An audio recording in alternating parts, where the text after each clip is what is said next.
Hello అండి. Hi. Welcome back to my channel. ఈరోజైతే mutton curry వండుతున్నామండి అని ఎందుకు అంటున్నా అంటే, ఈరోజు మా హస్బెండ్ వండుతుండు మటన్ కర్రీ. మా హస్బెండ్ చాలా బాగా వండుతారండి. నేను అన్ని కర్రీస్ నేర్చుకుందే మా హస్బెండ్ దగ్గర. అతను చాలా బాగా వండుతారు. కానీ ఇక వీడియో తీస్తాం అవన్నీ అంటే చేయడు, కానీ మామూలుగా అయితే వంటలు మంచిగా చేస్తారు. ఈరోజైతే సింపుల్గా ఈజీగా ఎలా చేసుకోవాలో మటన్ కర్రీ మా హస్బెండ్ చూపిస్తుండు. నేను వీడియో తీసిన. మీరైతే చూసి నచ్చితే లైక్ చేయండి, షేర్ చేయండి, సబ్స్క్రైబ్ చేసుకోండి.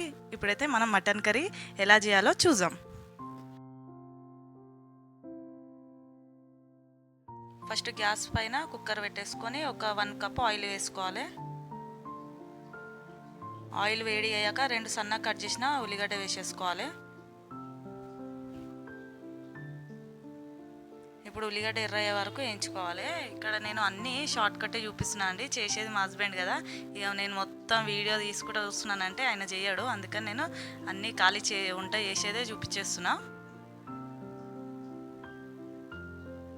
మంచి ఉల్లిగడ్డ అయితే ఎర్రగా చేసుకోవాలి.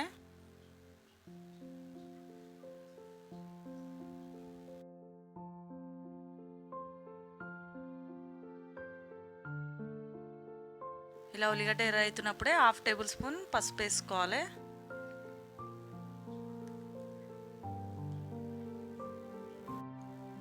ఇలా పసుపు వేసుకున్నాక మనకు తగినంత ఉప్పు వేసుకోవాలి.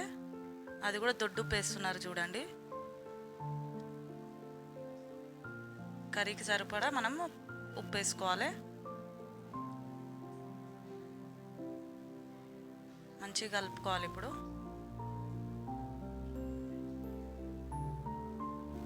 ఇప్పుడు ఇక్కడ 1.5 స్పూన్ అయితే అల్లం పేస్ట్ వేసుకోవాలి.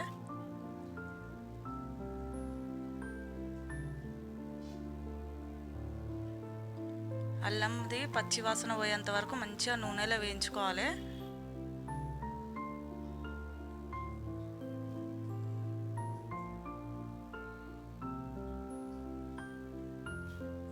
ఇలా మంచిగా నూనె తేలుతుండాలి. అట్లయితేనే పచ్చివాసన పోతుంది అల్లంది.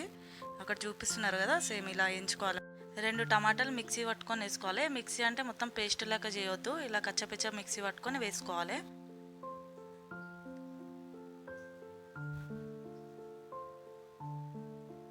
ఇప్పుడైతే కొంచెం పుదీనా వేద్దాం.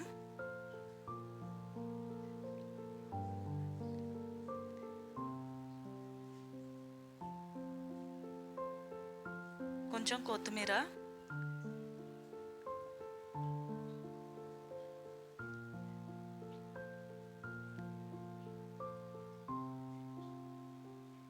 ఇప్పుడైతే మటన్ వేసుకోవాలండి. ఒక 1/2 కేజీ మటన్ తీసుకున్నాం మేమైతే. నీట్గా వాష్ చేసి మటన్ వేసేసుకోవాలి. అవన్నీ తెలుసు అంటారా. మటన్ వేసుకొని మంచిగా కలుపుకోవాలి.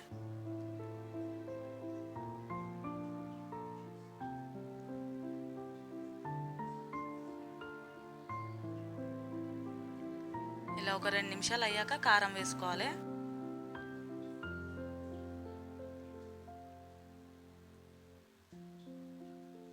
కారం ఇక్కడ 3 టేబుల్ స్పూన్ అయితే వేస్తున్నాము.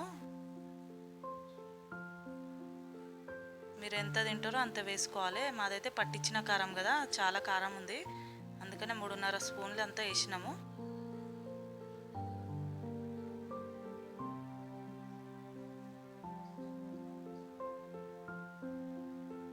మంచిగా కలుపుకోవాలి కారం వేసుకొని.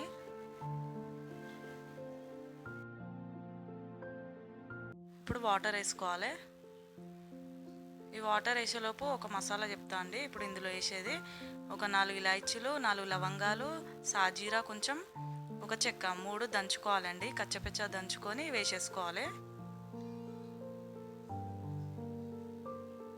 నేను పూర్తిగా వీడియోలు తీయలే కదా, అందుకనే చెప్తున్నా. కొంచెం అప్పటిదప్పుడు దంచి వేసేసుకోవాలి.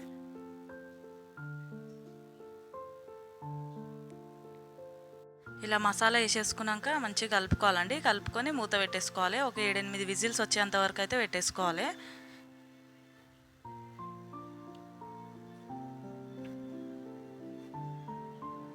విజిల్ అయ్యాక చూద్దామండి.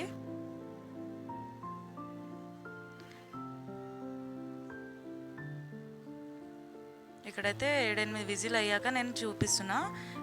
ఇక మళ్ళీ పొయ్యి మీద పెట్టాల్సిన అవసరం లేదు. డైరెక్ట్ పెట్టుకొని తినడమే. చాలా బాగా అవుతుందండి కర్రీ. ఒకసారి మీరు కూడా ట్రై చేయండి, చాలా బాగుంటుంది. డైరెక్ట్ బౌల్లోకి వేసుకున్నాను నేనైతే. ఇక్కడ నూనె ఎక్కువ కనిపిస్తుంది కదా, అట్లా బౌల్లో వేసేసరికి అట్లా కనిపిస్తుంది. అయినా నీసు కూరలకి ఆయిల్ ఎక్కువనే వేయాలండి, వేస్తేనే మంచిగా ఉంటుంది టేస్ట్. కారం నూనె ఎక్కువనే వేసుకోవాలి. చూశారు కదండి మా హస్బెండ్ చేసిన మటన్ కర్రీ. నచ్చిందా? నచ్చితే లైక్ చేయండి, షేర్ చేయండి, సబ్స్క్రైబ్ చేసుకోండి. మీ ఇంట్లో కూడా మీ హస్బెండ్ వండుతుంటారా లేదా నాకైతే పక్కా కామెంట్ చేయండి. ఓకే అండి, మరొక మంచి రెసిపీతో కలుద్దాం. బాయ్.